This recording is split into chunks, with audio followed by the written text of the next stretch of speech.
Good evening. Hi, good evening, everyone. Welcome to the Village. My name is Bev Bell, and I direct graduate education programs at Mount Holyoke College.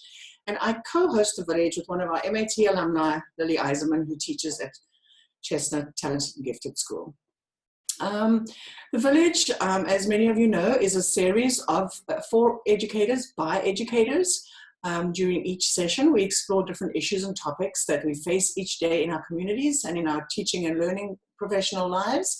And we provide insights, advice, suggestions, and ask a lot of questions. So I'd like to hand over to Lily, who will tell you a little bit about the logistics, and then I will tell you about the evening's agenda. So good evening again. It's my pleasure this evening to welcome and introduce to you Dr. Maria Jose Botello from the University of Massachusetts Amherst, who is an associate professor in the Language, Literacy and Culture concentration. Maria is also faculty director of the 5 College Doors to the World project. And 3 years ago, she was a visiting scholar here at Mount Holyoke College, where she helped us explore how to use multiple media, multiple text, and to bring our students' voices to the center of their learning. So welcome, Maria. So happy to have you here. Joining her tonight is Ms. Jasmine Robinson, who's a 3rd grade teacher at Crocker Farm, which is one of our MAT school partners. And she's also currently a doctoral candidate working with Dr. Botello. So what we're going to do right now is we're going to share a screen with you after they've introduced themselves, and then for about 35 to 40 minutes, and then we will open up for questions. But as Lily mentioned, please feel free to type your questions into the chat box. Lauren, our production manager, will collect those questions, and we'll call on you to unmute your mics and put on your videos later in the show. Thank you. Over to you. Thank you. Thank you for having us. Thank you, Beth. Thank you for joining us this evening. So Jasmine and I are going to share with you our work on diversifying texts and diversifying reading in K through 12 settings. And we are drawing on our research and our teaching experiences on critical multicultural practice. Mm-hmm. And throughout, we'll be making connections with the work so that you can get an understanding of how these practices play out in the classroom. And so you get a sense of where we're going to be taking you. We're going to spend a little bit of time with the construct of culture because it's quite central to diversifying texts and critical multicultural reading. We're then going to talk a little bit about critical multicultural practice for a little bit, and then we're going to think about the metaphors of mirrors and windows, which are often associated with literature. And spend a little bit of time on what to read and how to read. We then look forward to hearing from you and the kinds of experiences you are having in the teaching of multicultural literature, and then revisiting the metaphors at the end. In this slide, you can see a wonderful poster which says, "We need diverse books." And I'm very proud to say that I try to run, as far as possible, a very democratic classroom, and I always ask the children's advice. And so when I told them that I'd be talking about their work, they said, well, you've got to show this poster. And this poster really exemplifies the work that we as critical multicultural educators do. As you can see, it shows what we mean by diversity. We have children of different ethnic groups, different cultures, the children and what they bring to the learning, the myriad of ways that they learn, their interests, their culture, and their heritages. And of course, we both want to impress that the books that we're going to be talking about do not stand alone. It's not just it's what the work that we do with those books. So if you could just take a teeny tiny moment and think about the kinds of associations you make with this term, culture, because it's quite connected to our use of multicultural literature. It's also quite connected to how we support our students in recognizing how culture gets represented in literature, both in its words and its images. So I've spent quite a bit of time thinking about this this construct, and one of the understandings that I've come to is that it's very dynamic. We often think of culture as something static and boxed and timeless, but it's actually quite dynamic. It's ever changing. It's also multiple, and so that if you think of a culture, for example, my cultural group is Portuguese Americans, and so within my cultural group, there's diversity within diversity, and so there is no monolithic Portuguese American community. Also thinking about that culture is shaped by history, by socio-political and economic and geographical conditions. It's also permeable. We learn so much from each other, and it's learned, not biological. So I wasn't, Portuguese culture is not flowing through my blood. I was socialized to be Portuguese American. And lastly, power relations are at its center.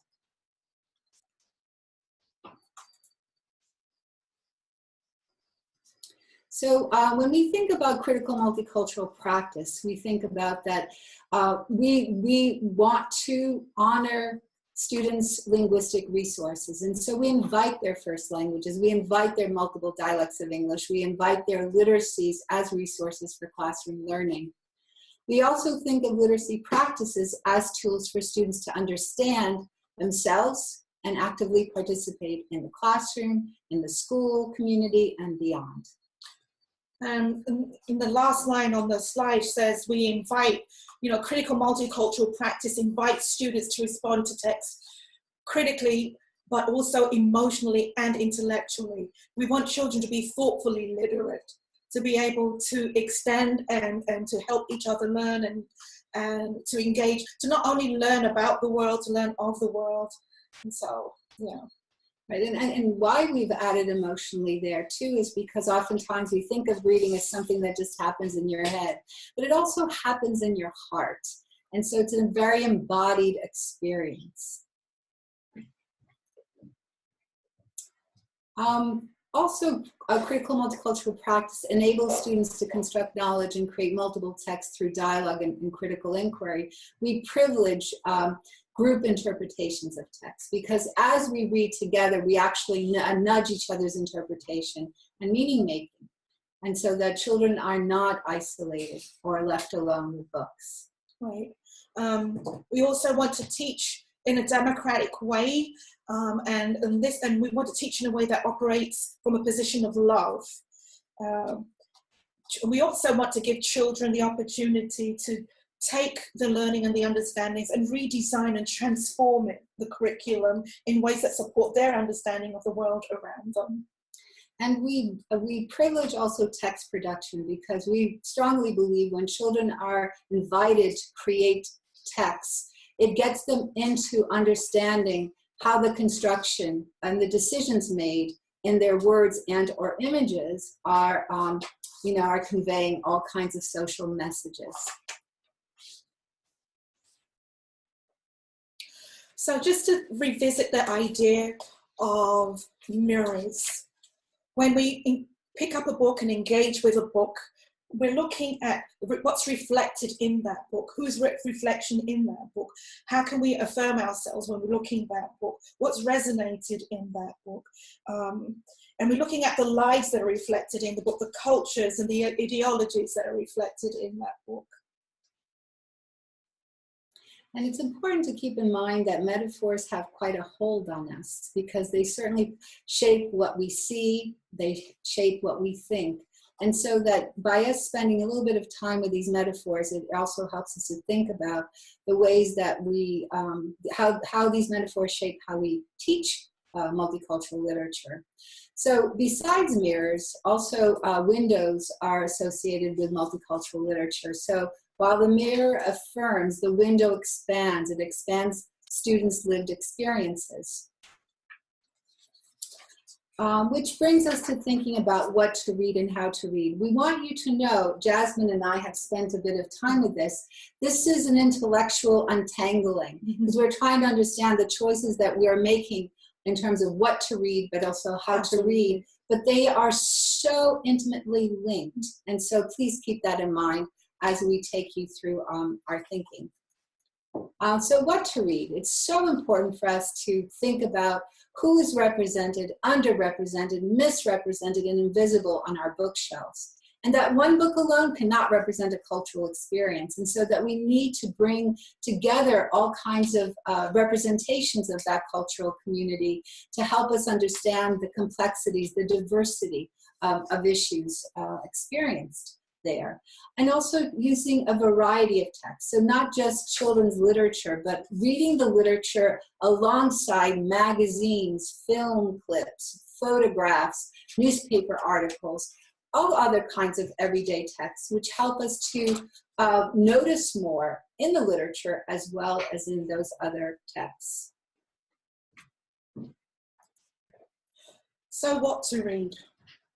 But before we can even think about what to read, as a classroom teacher, we have to think about how we cultivate a space where children can actually participate and engage critically, emotionally, and intellectually with books. And one of the ways that I do this, I call this humanizing the space.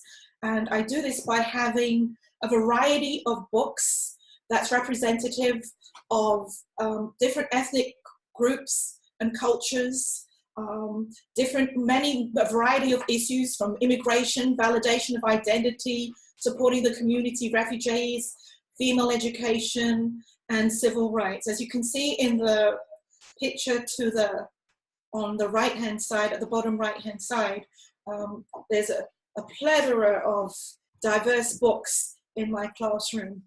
Another way I use of cultivating this classroom for critical work is by having the children share their family backgrounds, their family heritages, and their family histories and her stories. As you can see, there's a poster on the left-hand side of the screen. It's called My Amazing Life, where the children write about their lives from birth to now, and they interview their parents for ideas about themselves, and then once they finish their poster, they share with each other. And so on the next slide, again, continuing this whole idea of the importance of humanizing the space and validating each child. As one parent said to me, this is a parent new to the area, I know that my son is in the right place because you have books about people who look like him. And then another student in my class says to me, oh, you don't have enough books about same-sex parent families. So of course I had some, but I made sure to go and provide more. And in the screen on the bottom right, you can see a display in the classroom where I invited children to bring in photographs of their family groups. And we have so many, from single parent to children being raised by grandparents. And I went and found books to reflect all these different kinds of family groups, as many as I possibly could, so that each child can feel validated within that space. And also expanding their experience. And expanding their experience. Right. Mm-hmm. And as you can see, this is ongoing work, because what might work for one class, the next year you might have to shift, those texts that you have in the classroom. In this slide, you can see why it's the importance of children getting to know each other and building it as a foundation to build on for our critical work. And so you can see there's two wonderful heartfelt messages that I had the children write these messages for one another. And so, which was so important for the children to read, that how they care about each other. Because we want to build empathy. We want, when the children pick up a book, that when they're reading about someone else's life, that they can empathize with those people, with that character. And they can see even themselves in these stories, and the human experience in these stories. In this slide, you can see, as part of any reading program, we like to encourage children to read by following along in just right books. But I'm really questioning the just right books strategy, because children will ask, well, can I read that too? Just because, and this is where your critical work comes into play, just because a child may or not decode on a particular reading level does not mean that this child should be excluded from these higher learning things for understanding some of the themes and ideas conveyed in these texts. And so you're not going to tell the child no. And to me, this is one of the most wonderful experiences with working with critical ways with multicultural texts with children, is that they can sit and participate in conversations and discussions about these books. Critical work and with multicultural texts is not just confined to the reading lesson, the hour or so reading lesson within the school day. We should be able to find, as teachers, I think we're obliged to look for multicultural texts and to approach them in critical ways for each of the different disciplines with that we teach and facilitate in the classroom. I've provided links to some of the things that I've done with my students for these pages. I mean, in third grade, we have a huge unit on the Wampanoag and the indigenous people to America, and on the top of this here there's a link to You Are the Historian, where the children can get authentic voices. And this is so much, it's really necessary to have authentic voices when dealing with critical work. You know, we want to have authors of color, we want to have writing about the experiences. And so in the next scenes, you can see there's other books that I've researched by especially Joseph Bruchac himself, belonging to First Nation people, writing about the experiences of Squanto. So it's not this romantic idea of Squanto that we often read about. You're getting an authentic experience from an Indigenous author himself writing about it.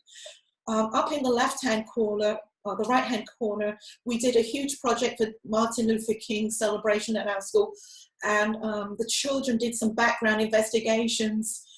And in the next slide, further later on, you can see hearing about one particular student's experience with this, having gone through our play that we presented about the civil rights area in America. So next, I'm going to share with you, so Jasmine, as you know, she's in an elementary school setting, and certainly a lot of her practice we can take across, you know, the grades all the way to grade 12. But you will see specifically now some examples in the way that you can diversify texts in middle school and high school settings. But certainly these ideas can be also used in elementary. So pairings are quite powerful. So bringing a text together and so that they're read side by side, or bringing together text collections. Here's an example of where you can diversify what we call a classic, Romeo and Juliet, where you're then reading alongside this verse novel that looks at a relationship between an Israeli young woman, and a Palestinian young man. And so that this text is laced with both of their languages, Hebrew and Arabic, and it's also told and sparingly through free verse poems. Another example is here, you have a multicultural text, Their Eyes Were Watching God, and then looking at that text alongside a nonfiction text. In this case, I've chosen an autobiography by Zora Neale Hurston, and also a biography, a graphic novel biography about her life too. And so that again, you can use excerpts alongside Their Eyes Were Watching God. Another example might be bringing a cultural theme together. And I use the words cultural theme because I think it's so important for us to remember themes are not inherent to stories or to cultural experiences. Themes come up for communities because of all kinds of factors. And if we think back to how we define culture, all those factors are shaping these themes. So here you see books about the Mexican-American farm worker experience, and many of these stories are about undocumented families. This is another example where you might look at multiple perspectives, in this case of migration across the United States. Grapes of Wrath takes us from east to west. Great Gatsby from west to east, which is it's not a common migration. And then certainly from south to north, Esperanza Rising. Genres is another example here where you might pair an older dystopian novel, Animal Farm, with something more recent, The Hunger Games, and to see the ways that these two texts are trying to amplify sociopolitical situations. And as an aside, in the literature field, we are arguing that these texts have a great possibility of creating social change because they're bringing us up close to these power relations and amplifying them. Here's another example where you might bring together historical event with a multicultural text. In this case is the Duvalier dictatorship in Haiti, where you might use an excerpt from this historical text and then reading it alongside the Dew Breakers by Denicot. And the Dew Breakers really is an interesting text because it brings the characters back and forth between Haiti and the United States, but also plays around with time. And so it's a really important text in terms of looking at that historical moment, but also looking at Haitian and US relations. So, which brings us to now to how to read. Yes, how to read critically and multiculturally. And this involves, understanding and acknowledging that all texts are cultural products. All texts are cultural products. And then so that we can analyze explicit and implicit social messages embedded in text and not forgetting the images, which is so important also. And of course, examining how power is exercised among the characters and becoming conscious of how text construct the reader and the world of the reader.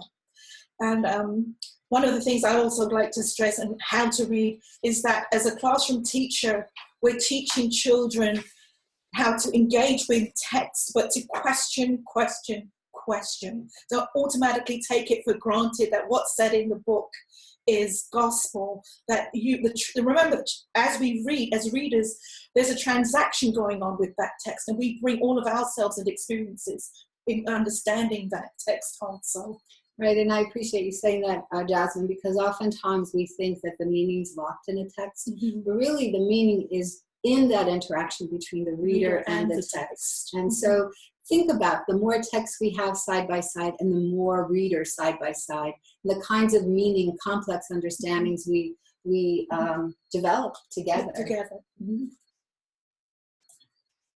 So again, back to the Great Gatsby. So it's a text that's often used in high school English education.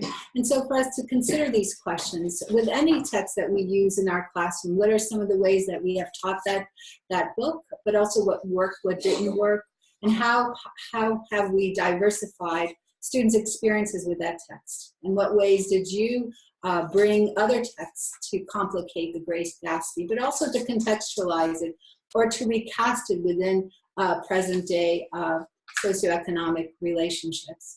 And then what questions have emerged for you in the teaching of this text? It's also important for us to, after we do this kind of reflecting and thinking about, helping students contextualize the author of the text or the illustrator of the text, because certainly that person's lived experiences have a hold in how the text gets created. So looking at background information, sources of inspiration, thinking about the geographical region and time period that the text is representing, the cultural themes represented, and also the way the text has been recognized in the field, whether with awards or other kinds of recognitions. And then, inviting students to make connections with the text with their own lived experience. How might readers connect this story to their own family? How might they use this story to think about their community? Texts become tools for us to think about how to understand social relationships that maybe are not part of our lived experience or maybe are part of our lived experience. They sometimes offer us additional language and additional ideas to think about those organizations, but also some of the connections or just disconnections we might have with current or historical events. And I want to emphasize that disconnections are equally important as connections. I was about to say. We are so obsessed with connections. And disconnections also tell us they tell us quite a bit about what doesn't resonate with our students. And it's important for them to name that. For example, when I was a child and reading a lot of books or being read to, most of the books did not represent my experience, but I was never invited to say that. It wasn't until I read Charlotte's Web where then I had a connection, and the connection was a loose one because she lived in a farm, and so I could have that agrarian connection since that was my early childhood experience.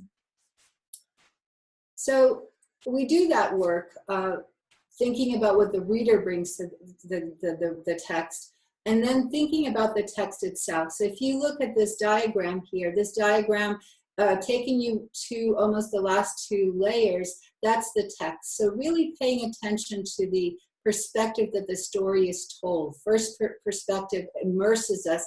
It drowns us in the perspective of the main character and that character's feeling life. And paying attention, and then third perspective, before I move on, really gives us a bird's eye view of the story. And so thinking about how is that shaping your engagement with the text?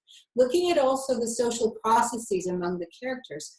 Who's saying, and how is that character saying those words? And who's not speaking? Who's not acting? Who is acting? How are they rendered in an image if the book also has images? Who's in the foreground? Who's in the background? All of these things have been choices that were made by the artists of the text. And also looking at the closure of the story and how it ends is important. And then paying attention to the genre, because the genre shapes our expectations of what we're going to experience in reading that text, and then making those connections beyond the text to present day as well as the past. So going back to thinking about bringing in more multicultural literature into your curriculum, certainly excerpts are also quite powerful. And so here's an example where you might use a vignette from The House on Mango Street, Hares. This text is by Sandra Cisneros. And this vignette has also been translated into a picture book, which is a dual language picture book. It's both in Spanish and English. And comparing the representation of those two texts, and to see the ways that when it's just with the words, what happens when you add the images, and what are the images communicating alongside the text, the words, and are the same stories being told? So those kinds of comparisons are quite powerful. But also, these kinds of texts also invite us to create our own texts. And so inviting your students to create a vignette about, let's say, their family's eyes, and comparing and contrasting family members' eyes. And then thinking about or emulating some of what Cisneros did in her poetic writing of these vignettes, and thinking about what kind of language will help to convey their story about the family's eyes. And certainly all kinds of texts can be produced. And I give you a list toward the end of that slide.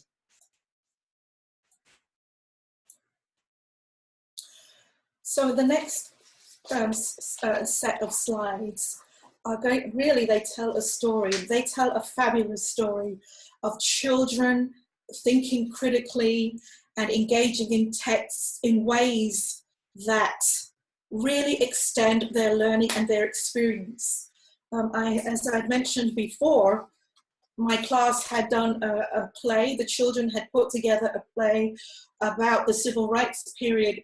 Actually, they focused on the bus boycotts and the sitting in the Woolworths counter, and they even included actually a piece about women's pay not being equal to men's pay, which they actually wrote themselves and included in this presentation. the wonderful thing about this is that in order to create this play, the children decided to contextualize it for themselves. So they researched on their Chromebooks, they researched what was happening at the time, and to create this ambience of being in the 60s, they actually wanted to make newspapers and research some of the stories from that time period in their newspapers. And then one student said to me, well, could we make a class newspaper? And I said, hey, go for it. And it was wonderful. So he was seeing children extending and as I mentioned earlier, they're redesigning what's happening with this text and extending it and deepening their understanding. So on this slide, you can see they call the paper the latest news. And here's the first story, was written by one student and set in, again, showing what happened to a man who was wrongly accused. And then we can go on to the next slide. And in this slide, there are some more stories that some of the children had written for their newspaper. And then I have a snippet of a conversation of one of my students. I interviewed her afterwards because she was just so into this whole idea of other women besides Rosa Parks that we aren't even told about. Now, these children took it upon themselves to investigate this even more.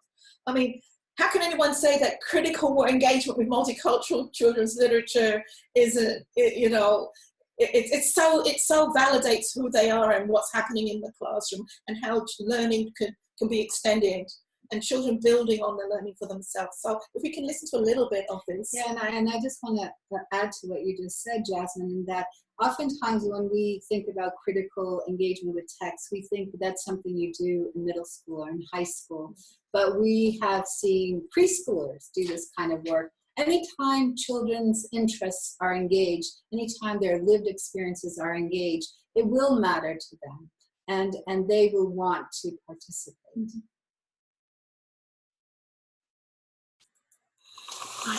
Do you remember when we were doing the play and the audience was asking you questions about how you felt about learning about the women besides Rosa Parks, the other women who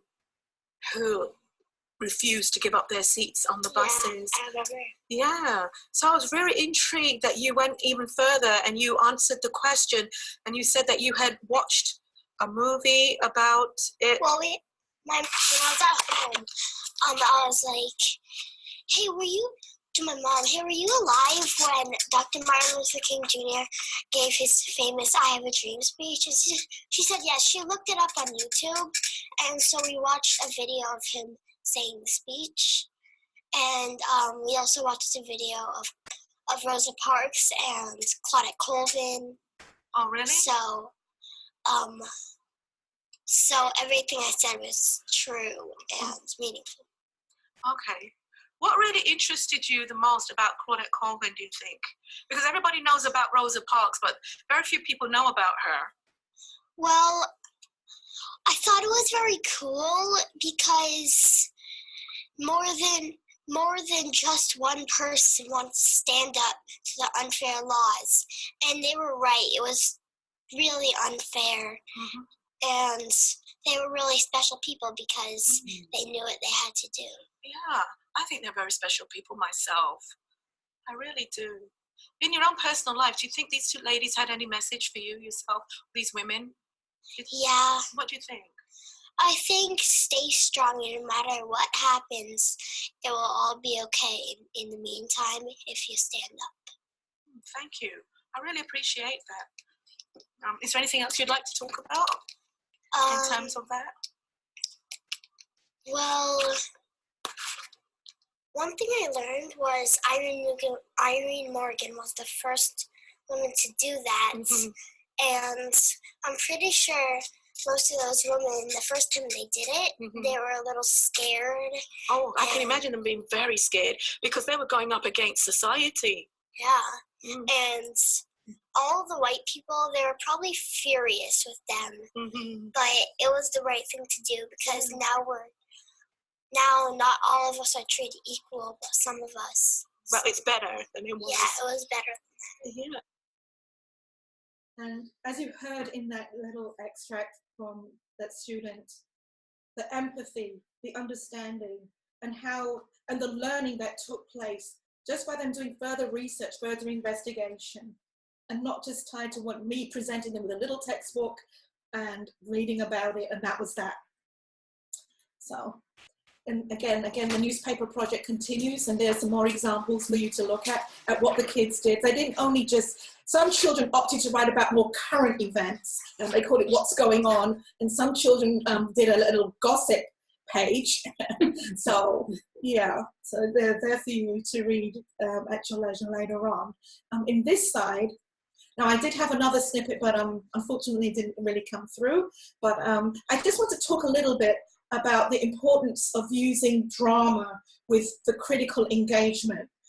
Because once we give children a sense of being there and it inspires dialogue, it inspires what they write, what they read, how they choose to represent their ideas. It enhances their interactions, their participation. It creates a space for identity making, trying on identities, and learning about the social roles and practices. So I cannot express enough how valuable using drama with children as a way of enhancing critical work and critical engagement with text. Because it's, as you could hear from the students' conversation before, I mean, they actually acted out those women on that bus for the play. And because of it, this child was able to go even further and extend her understanding. Mm-hmm. And because the experience was so embodied again, it's memorable. It also deepens their relationships with each other. Exactly. And you see a difference in the group after a production. Yeah. One of the most wonderful strategies that we can use, and I'll go quickly here, is the interviewing. And here on this slide, you can see the children. We have a huge Massachusetts project at the beginning of the school year, and the children were invited to create a brochure about Massachusetts. But some children took it even further, and they went around and interviewed each other for their opinions about Massachusetts, which was nothing to do with me, which was absolutely wonderful. And so you can hear some of their comments. Again, thinking critically.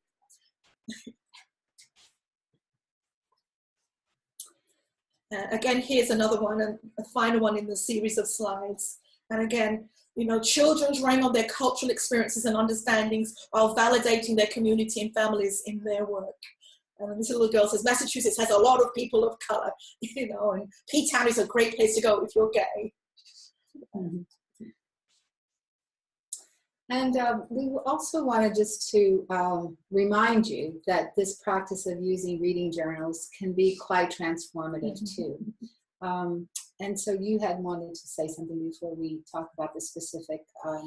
In terms of the reading journals, that it's a way for a child, especially in younger grades, especially if a child who is not yet really confident in themselves and to speak out aloud in times when we're having classroom discussions, it enables that child to be able to be honest with him or herself on paper in a private way and to share what they have in their journal. So yeah, and that's such an important point, and it allows children to really to rehearse, you know, in that private space. And certainly they can write in their first language, in their second language, or, you know, additional languages. And also we invite them to sketch, and drawing is another way of representing the kinds of meaning that they're making.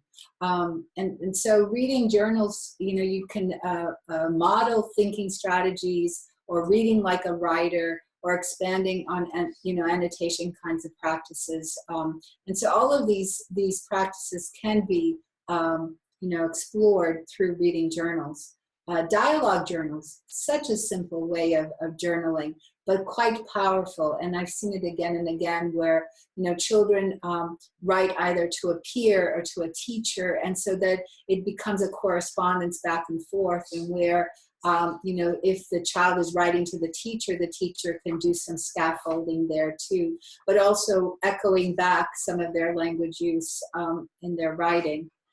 Double entry journals, again, another simple way of keeping a journal, but creating 2 columns. In one column where you log your observations of the text, and in the other column, log in observations of your meaning making. And again, I've had students say to me that they now can read because of keeping a double entry journal.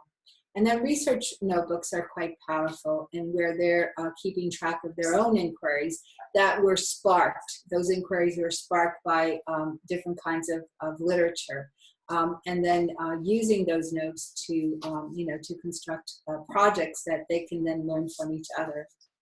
And so we now would like to open up the conversation to your experiences. Great. So thank you so much. That was wonderful. And I just love the way you engage with each other, and you're clearly both very passionate about it. So it's wonderful. Lauren is going to open up the chat box, and please send some questions, because I think we might as well tap everything that they know for the few minutes that we have left. But Jasmine, when you were talking about what you do with your students and you want to build empathy, the latest focus right now in teacher education certainly is around social emotional learning. And as I heard you speak, I really heard that what you were doing in your classroom was developing that classroom culture that includes strategies for your students to sort of develop the social and emotional skills for successful and productive and happy. So you probably don't own it as social emotional learning. It's kind of all intertwined. It's all intertwined within this classroom day. I've currently started serving tea at 10 o'clock, and I read them a story, and then they use actual china, and they even bring their own tea in now. And it's a way of helping humanizing the space and building that bond within the children, so that when they do engage in text, that they become more articulate, and they feel safe to articulate. That's wonderful. We once had a student teacher, actually, I went and observed her. Her name is Rose Levine, if she's out there. And she was doing a class or a unit on poetry. And her agenda said, "Good morning, poets." Yes, exactly. And so, like you say, it just sets that very authentic scene. And by the way, I have lots of lovely china teacups, and so I'd love to come and visit you one day and drink some tea myself. Please do. So Lily, you had a few questions. Yeah, my first question was, what questions and or dilemmas have emerged for you as you teach these multicultural texts? To be fairly honest, I don't think I have any dilemmas in teaching multicultural texts, because there's so much a part of the children's lives. And if you from the very beginning of the school, you set this wonderful climate and tone within the classroom where everyone's culture, everyone's ethnicity is validated and understood and appreciated, and you tell every child has a space within that classroom where he or she can express their opinion, learn from each other, and cooperate and participate. I don't think I've ever had any dilemmas with teaching multicultural children, because it's a very, if we think of the human condition, these books speak to the human condition. Whether you make connections or disconnections, they speak to the human condition. Yeah, I like to speak to that too. I think one thing that happens as we use multicultural literature, as teachers, some of the literature actually is our windows for teachers, and meaning that you're reading outside of your experience. So sometimes it's challenging, because sometimes you don't have the background knowledge to understand the text. So for instance, when I read The Dew Breaker, I had to do some reading about that historical period, because I do remember, I was growing up during that time, during the Duvalier dictatorship, but I was too young to be reading the newspapers on a daily basis. And so doing that other kinds of reading behind the stories, it helps you to then understand them more deeply, and not to be afraid, because they are complex texts and they're drawing on complex times. And but we do need to do that extra reading to help us understand. One thing though I want to say is that some of our students can be the teachers too, because what has happened is I've taught in communities where the students are experts or understand those socio-political relationships. They have lived them. You know, their families have lived them. And so they can be the ones who teach us. But certainly we need to do that learning together. I have a follow-up question. So I'm a middle school teacher. I'm a middle school science teacher. I did moonlight in my first year of teaching as a social studies teacher. And one thing that I was not prepared for as I taught this class, as we read texts and saw pictures and watched videos about other cultures, was the immediate instinct to reject those on the part of my students and say, that's so weird. Why do they do that? So for other teachers out there who are getting these children at a later developmental stage, my instinct was, we don't use that word. We say it's different from what we do. That was what I came up with as a first year teacher. I'm sure I would come up with something a little bit more sophisticated now. But how can middle school and high school teachers who maybe don't have these children coming from elementary classes like yours, right? How can we kind of enter that conversation into these older classrooms where these students have a little bit more hardened opinions about people who are like them or people who are different than them? Oh, I have a wonderful way. I have learned from another friend of mine, one of the strategies that he uses is the names.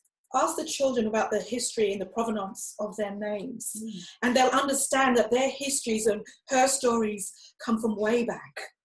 And then they go home and talk to their families, and then come back and have that conversation again. You know, it's really important that everyone understands that we're all human, we're all in this together, and regardless of what your beliefs are, at the end of the day, we need to treat each other with respect. We need to respect each other's histories and her stories, and we need to be able to share and be able to do that safely in an environment. So again, also, as I spend a lot of time, as you saw in the slides, is cultivating this classroom environment of humane and validating each child.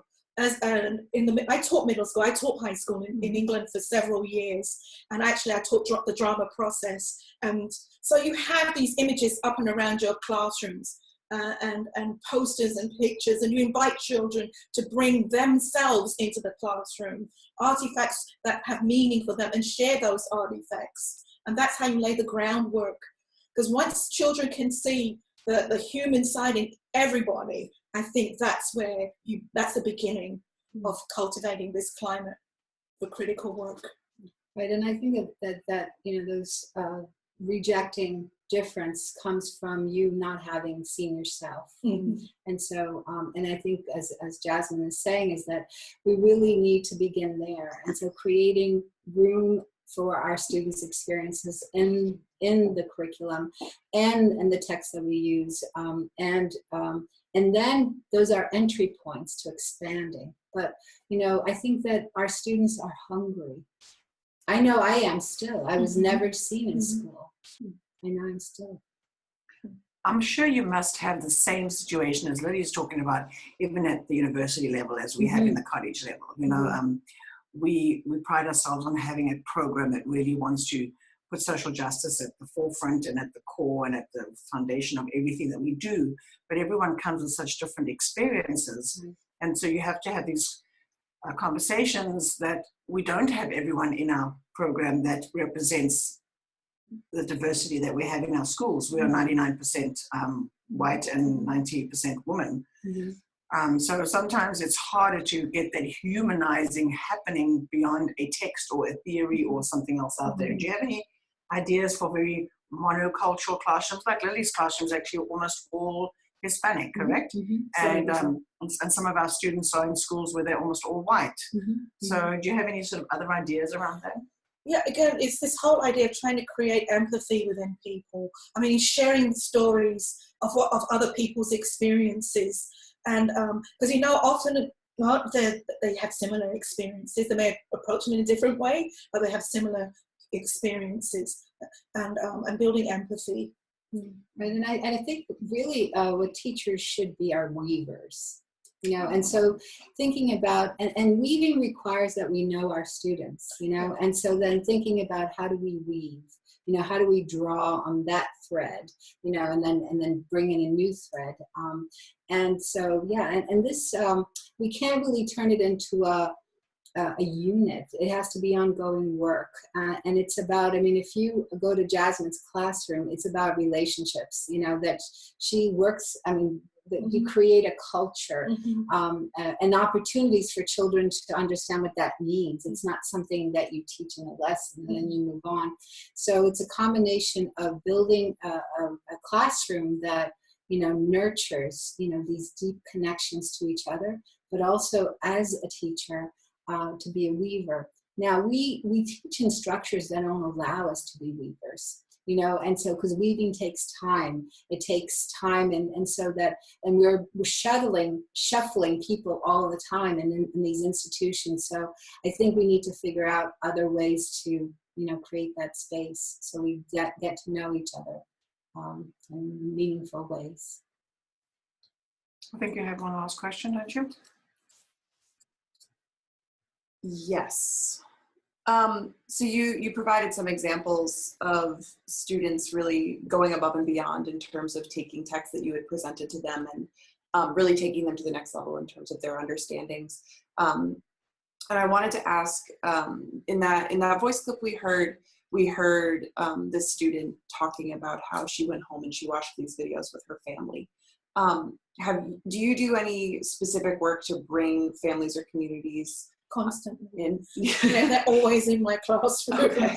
And I invite them there because I want them to see their children learning in action and also the products of their learning. I have all, back to the tea, British, you see. They all say we have author's tea when the kids have published and they've finished a piece of work and they come to publication, then they want to present.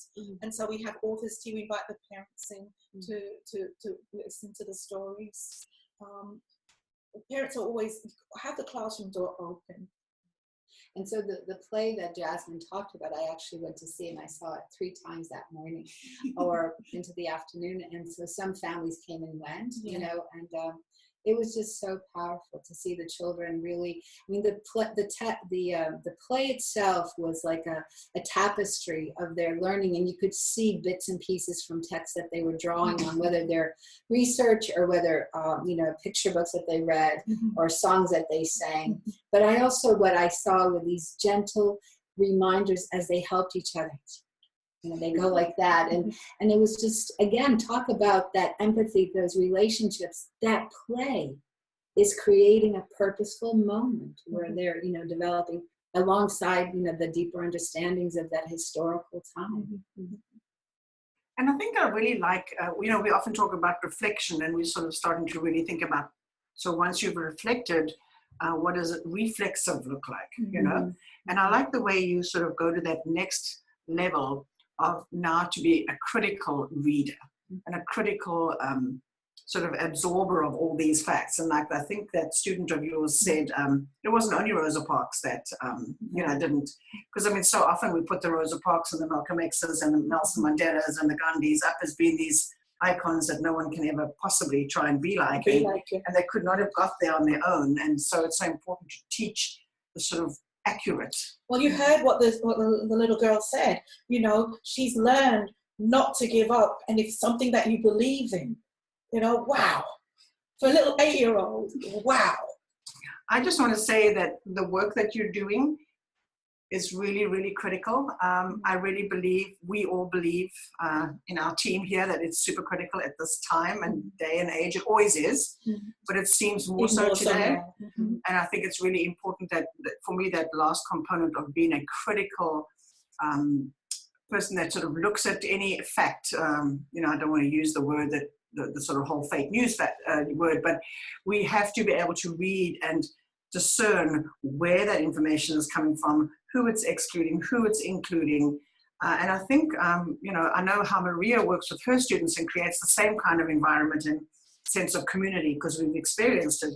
So it's just lovely to know that the same thing's happening in the schools. And you know what I love about what you've done is you haven't tried to be somebody different. You've taken your Britishness and your tea and you've created a space where the kids can get to know you. Yeah. You know, because we can't be somebody that we aren't, right? So who am I as an educator? Who am I as a person? And by you doing that, you're sharing yourself, which makes it you vulnerable in a way. And I'm always sharing myself. You know? Yeah, that's great. Thank you. We don't have any more questions from the audience, So but we if you'd do. like to end off for us, and then we will be sharing the link of the video footage tonight in the next day or two with everybody. And we had quite a few other people sign up who weren't able to make it. And I apologize. I did not realize it was the Oscars tonight. Clearly, that's where my priorities lie. So I do know that we'll be sending this out to many people that signed up as well. All right, over to you. Well, thank you, Lily and Bev. Thank you. So we wanted to, end with this just because, we know too well that we are all teaching within a context, a larger context, beyond our classrooms, beyond our school communities. Political context. Yes, and so, the Common Core standards have a hold in how we teach and the kinds of texts we use in classrooms. And so we wanted to share with you some of what some of the scholars in the field of literacy are noticing in terms of close reading, some of the possibilities, but also some of the problems. And Jasmine, you wanted to speak to this a little bit first. About the close reading. Close reading, traditionally we've talked about the old traditional way of looking at reading comprehension. But close reading doesn't have to take place with this one student sitting with a paper and pencil and answering explicit or inferential questions on the paper. They can do that with dialoguing with each other, helping each other to scaffold an understanding and a learning and to be able to closely discuss and dialogue about whatever theme or topic it is. Yeah. Right, and so that you'll see here a list of possibilities, and certainly with any literacy practice, there are always possibilities. But the problems with close reading, it can leave out the reader, meaning that what the reader brings to the reading is not honored because the meaning is in the text. And it certainly can discourage critical analysis and dialogue because the evidence is bounded in the text. The other, a part of the Common Core, there's a stressing of text complexity. And so these folks have been really looking at this closely, and the assumption in the Common Core is if students read harder books, they will become better readers. But from a critical multicultural stance, high level of literacy is the product of working with texts of all kinds, in complex and authentic ways. Yeah. Which brings us back to the metaphors that we began. And so we know that mirrors are important, but also we want to remind you that these texts, that literature or any other kind of text, it is a mirror of how we are organized as a society. We also know they're windows. And so they can expand, they have the potential of expanding our experience, but they also give us a panoramic view of how power is exercised. So they create these little laboratories for us to understand how power is exercised with every word, every action among the characters. Lastly, these books can also be doors in terms of how, now that we know what we know through our critical engagement with the text, we need to do something with that knowledge, whether we do something within our own classrooms, within our school communities, or the wider community. But it signifies that we need to take action. And possibilities, as one of my students says, critically engaging with text offers possibilities. Right. And so we invite you to critically engage with all kinds of texts because as one of my students said in the past, she said, I see and hear differently now. And that's what happens to us. And we want to remind you that there is a wonderful resource that we have been working on for the past several years. It's a 3-year-old project, 5 College Doors to the World project, and we recommend that you go there. There are resources for your critical practice, but also resources for your book selection. And thank you for joining us this evening. Thank you indeed. Thank you.